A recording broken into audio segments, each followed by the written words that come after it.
Hey, it's Vicky and I am back with another reading vlog for you guys, and this month I wanted to focus on middle grade books because it's middle grade March, and so I definitely take part in that readathon. I've been doing it for a few years. It's one that I really enjoy because I do really enjoy reading middle grade books, especially now that I have a middle grade reader. It's just really fun to not only find books to recommend to my daughter, but she actually recommends books to me. Like, I've read 2 middle grade books this month that I would not have picked up if it wasn't for her bringing them home from her library. So I'll talk about those like later on in when I wrap up the month. But I did yesterday complete like the audiobook I was listening to and the physical book I was reading. So I'm like at a place where I can just like pick a new audiobook and a new physical book, and I'm gonna go with middle grade, and I'm gonna hopefully vlog for maybe the next week, maybe 5 to 7 days. We'll see how that goes. So what I did for this month, because I did put a couple of middle grade books on my TBRs, you guys know, but I also basically pulled all of my middle grade books together into a pile so I could kind of maybe mood read a little bit this month.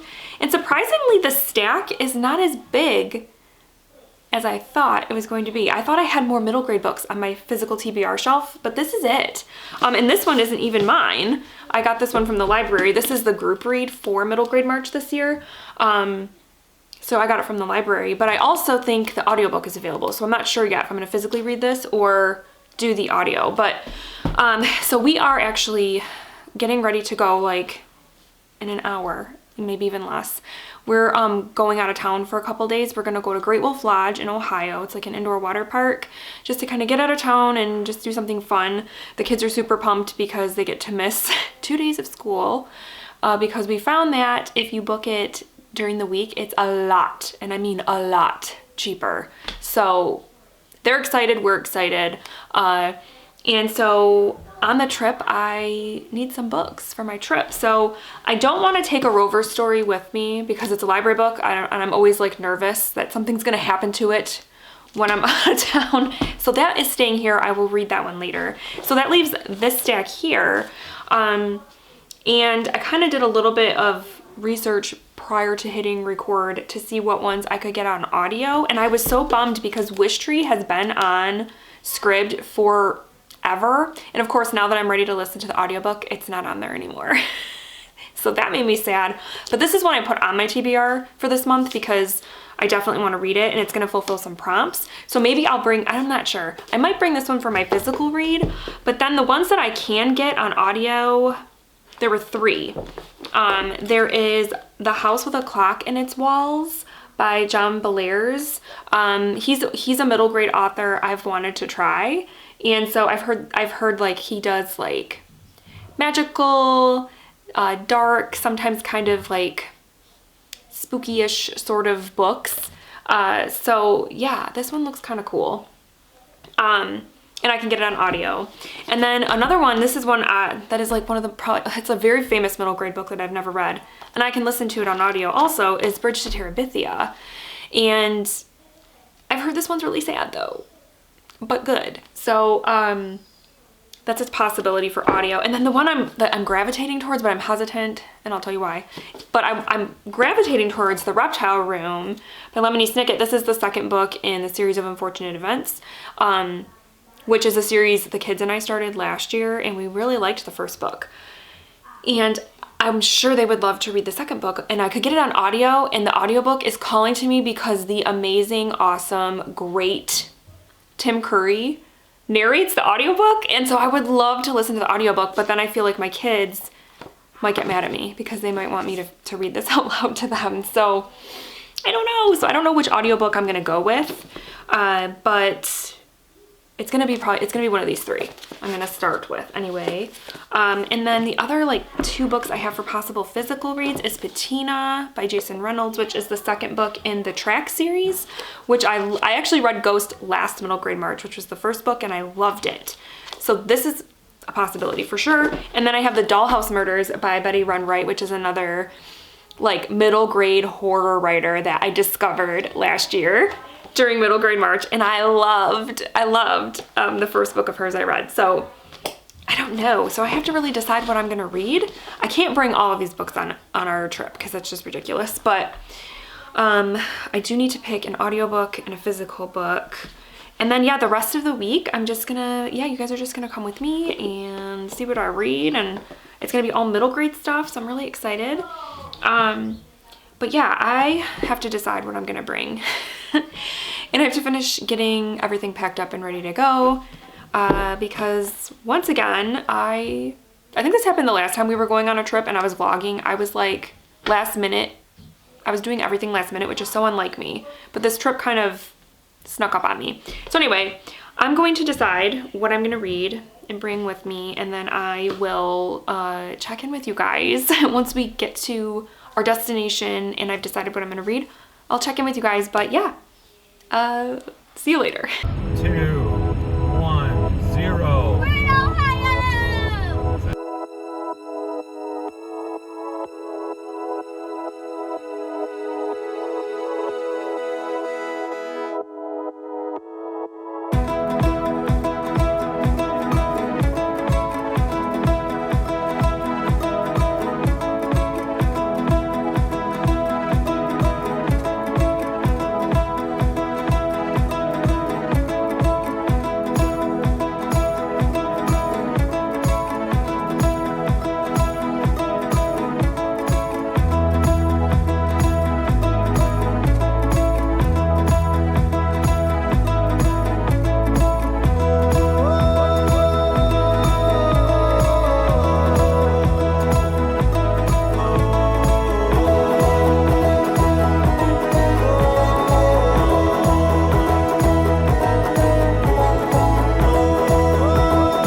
Day and it's been really fun.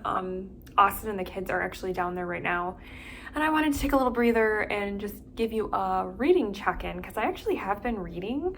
So I was absolutely right when I mentioned to the kids that I was thinking about reading The Reptile Room.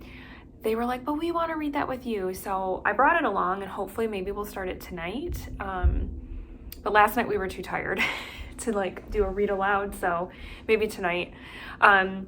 So for my audiobook, for the road, I started Bridge to Terabithia, and I made it 48 pages in. So, I mean, this isn't a very long book. This edition's only 128 pages, so pretty good chunk, and I'm really, really enjoying this. The audiobook narration is really good. I don't have handy who is the narrator, but he does a really good job, and I just really love the sort of like nostalgic vibes. But I don't know, when was this book published?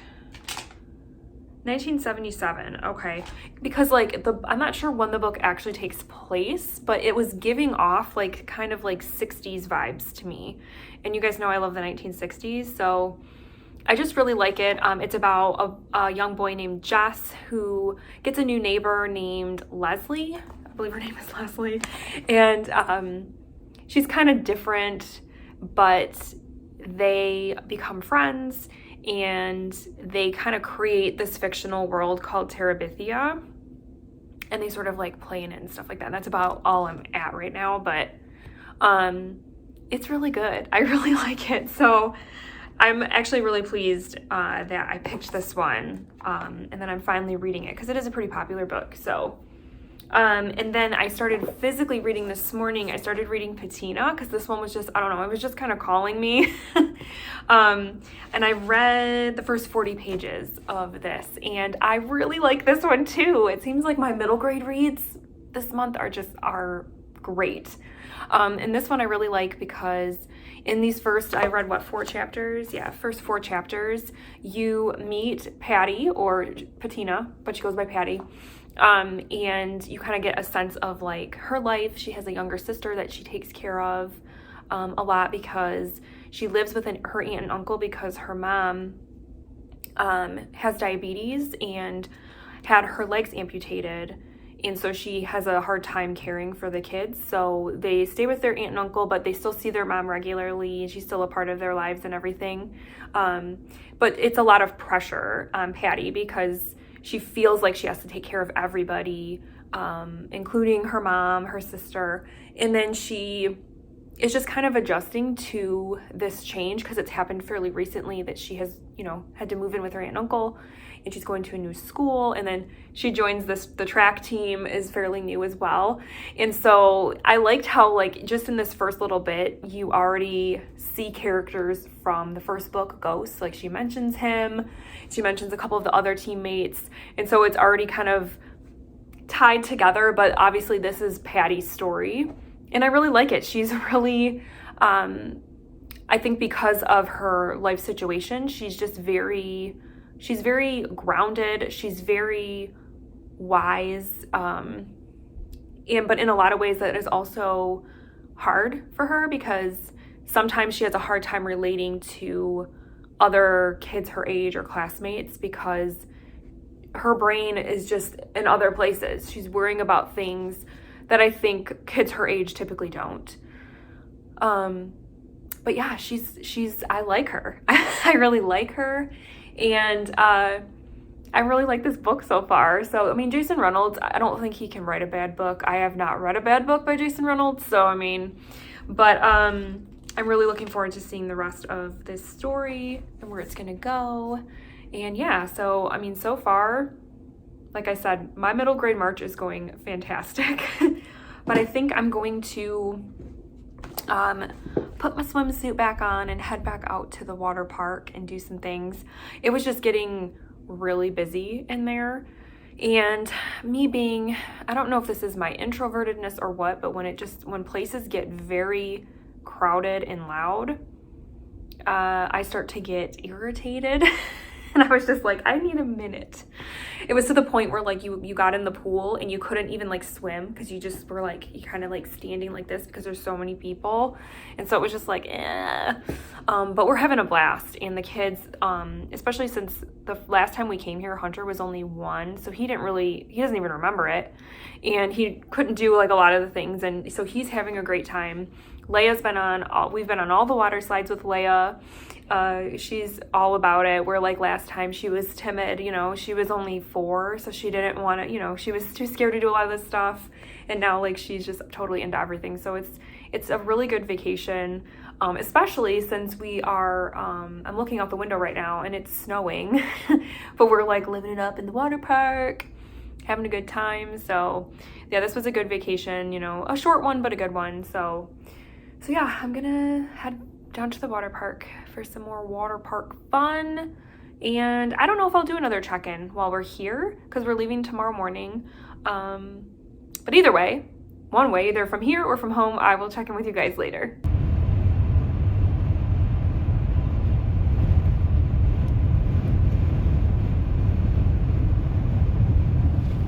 So we are home now, so it is, like, back to the grind. The kids are back at school, Austin went back to work.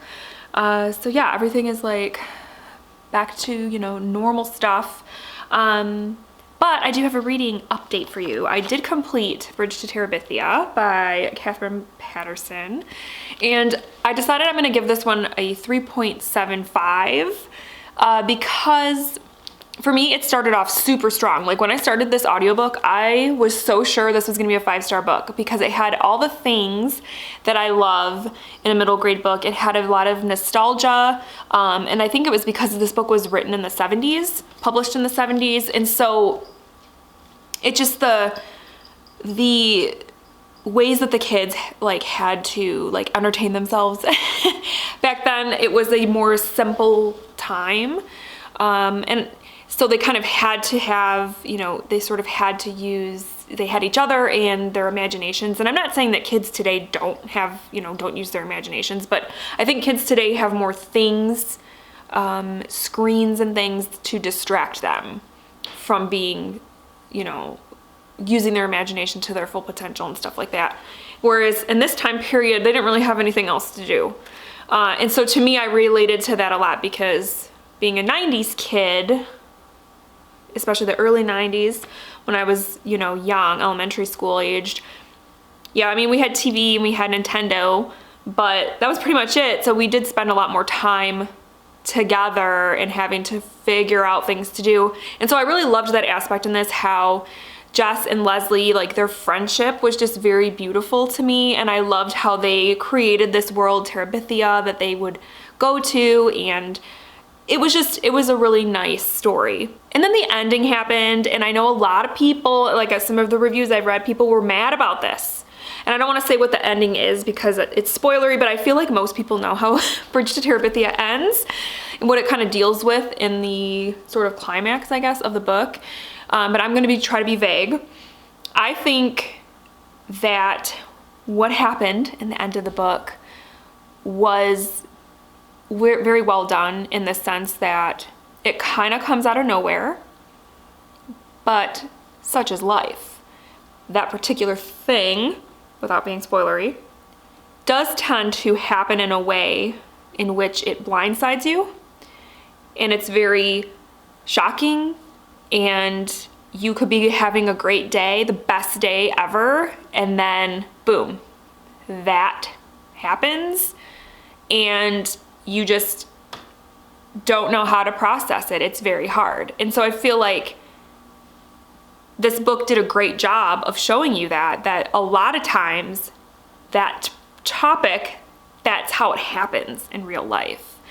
It's something you can't necessarily always plan for or expect. And so that's what makes it so tough. And so I thought that it tackled that very well. Now, the things I didn't like, or things that were kind of with me about this book, the first thing was that Jess, our main character, who is a boy, has like kind of a crush on a female teacher. I think she's his music teacher, if I remember right. So like he doesn't see her every day. He sees her like weekly or something like that. But he has kind of a crush on her. And the relationship seemed icky to me. And especially there's a part in the book where this teacher calls him at home and invites him to basically go on this outing for the entire day with her. And he goes, and his parents don't even, I don't think, fully even know where he is or what he's doing. Again, that's kind of the time period, though. You kind of had a little bit more freedom, I think, as a kid back in the 70s. But like, it just came across to me as inappropriate. Like, and it kind of upset me in the sense that if the gender roles were reversed and it was Jess was a girl and had a boy teacher that she had a crush on, and this male teacher called her up and said, hey, do you want to go on this day-long excursion with me, just you and me? Like, people would be like, that's creepy, he's a pervert, like, no.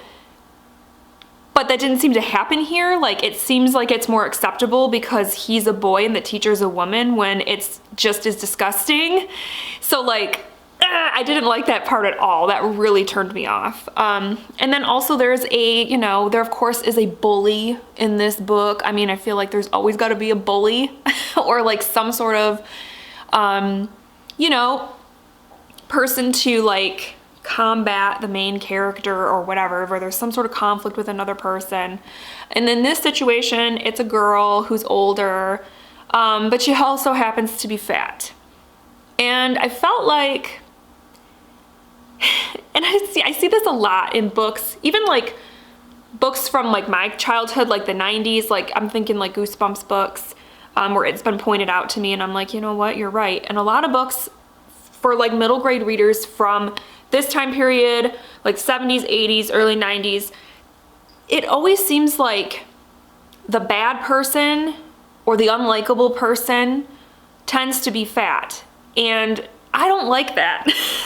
And I don't understand why we have to villainize the fat kids all the time. Like, this bully could have been just as unlikable, could still been a bully, taking people's Twinkies and their lunch money and just being a jerk. Why did she also have to be fat? Like, why do we do that? And I feel like so in today's world, that just doesn't fly as well. It's not okay. And so for me, like, that part definitely didn't age well. So that's why I gave it a 3.75, because I think some of the overall themes of like friendship, and that sort of whimsical, creating your own world sort of vibes. And the sort of simpler time I really enjoyed. And like I said, that kind of stuff that happens at the end, I also felt was very important and well done. And just overall, it's a very well written book. But again, it had a couple things in it that I was like, no. So, yeah, I'm glad I finally read this because, yeah, this was not one that I read as a kid, so I did not have that sort of nostalgic feeling for it, where I'm revisiting it now as an adult and seeing it differently. I'm totally reading this as an adult, and that's probably why there are some things in it that didn't quite sit well. So yeah, finished this one. And now I think my next audiobook, because I gotta pick a new one, I think now that I'm home and I don't have to worry about ruining the library book, I'm gonna listen to a Rover story. And I always like to, even when I listen to an audiobook, especially on Scribd, I always like to have the physical book so that I know where I'm at, like page-wise, because I do track my reading. And Scribd is really hard to track because just the way that it's set up when you're listening to an audiobook, it doesn't give you an overall percentage of like where you are in the book. At least I don't think it does. And it's hard to figure out, like to do that sort of calculating to figure out page-wise how much you've listened to. So I always get the physical book. So this is the group read for middle grade March. And it's about a rover named Resilience that is going on a mission to Mars, but it somehow it's becoming more like human-like in the sense that it's starting to feel emotions and have like thoughts and opinions like a human being. And yeah, it just sounds really fun to me. It sounds like the kind of sci-fi I could definitely get into because sci-fi I do struggle with even at this level. So it seems like it's gonna be really cute, and the cover's really cute. I mean, that I'm assuming that that's Resilience, and yeah, it just looks really cute. And I've read this author before. I actually read Other Words for Home last middle grade March, and that one was told in verse and was awesome. It was really well done. This one is not told in verse, so but yeah, I'm really excited to start this one. And yeah, now that we're home from vacation, I have a lot of like laundry and catching up to do and just like getting back to normal. The time change has definitely affected me physically. I'm just tired and I just want to sleep in. Like on our trip, typically my kids wake up. They're usually up by 7 a.m. And yesterday morning when we woke up at the hotel, we didn't wake up till 8 o'clock, which is just crazy unheard of for us. So this time change just is like messing us all up over here, which I'm sure is the case for a lot of people, but I mean, we'll adjust and I'm not complaining because I love that it's staying light outside until like 7:30. I'm like, yes, please, I want the sunlight, but at the same time, I'm like, my body is very confused right now. So yeah, I'm gonna, oh, sorry, honey, I didn't mean to hit you. I'm gonna start listening to a Rover story and try to catch up on some housework. So I'll catch you later. Sunshine. I don't know if I have any more seeds to give you. Here, you want a seed? Beep, beep, beep. He's a good girl. He's so cute. Hey. Hey, you're so cute.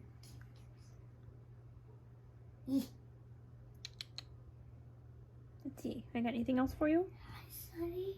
Oh, I got a little tiny pumpkin seed. You want it? Sunny.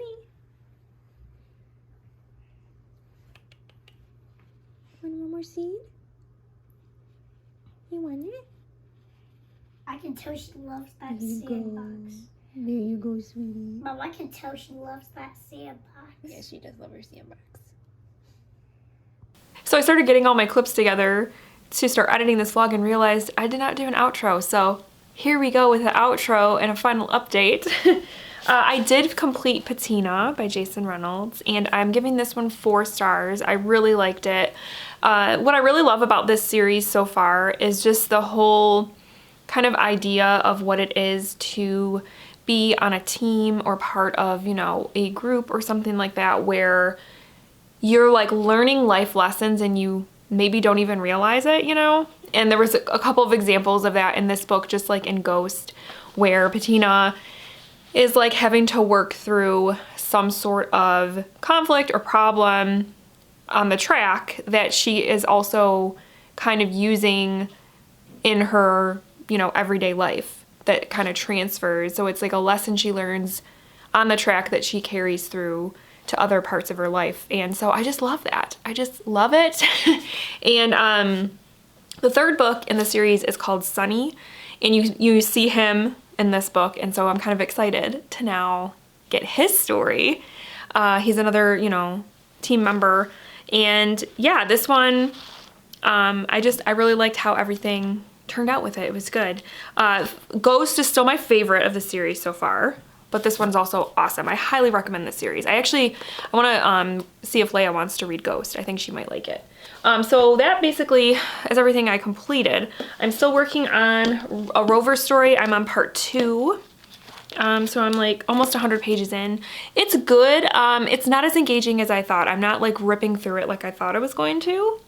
But I don't know if that's because of the subject matter, because it is a sci-fi, which I usually, even at the middle grade level, don't read. So, but I am going to complete it. It's just right now, it's like not the best middle grade book I've read this month, but I've read a lot of good stuff. So I'll be wrapping this one up in my March wrap up. Wow.